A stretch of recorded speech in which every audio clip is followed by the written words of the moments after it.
Mana shunday 1 kvadratga nechta g'isht ketadi va narxi qanaqa bo'ladi deganlarga bugungi kunda Xudo xolasa hisoblab berishga harakat qilaman. Xuddi shunday 3 xil holatda g'ishtimiz uriladi. Agar yarim g'isht uriladigan bo'lsa, общий 1 kvadratga 52 dona ketadi.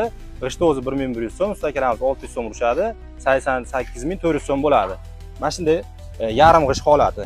Agar bir g'isht holatda uriladigan bo'lsa, bir qatoriga 8 ta, общий balandligi 13 qator bo'ladi. O'shanda 1 kvadrat bo'ladi. 104 ta g'isht ketadi.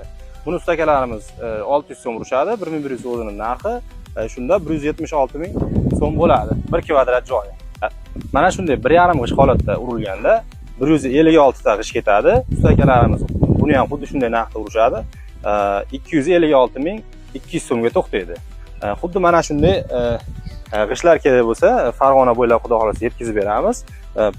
Past raqam qoldirib qo'ydik, bemalol aloqaga chiqaverasiz.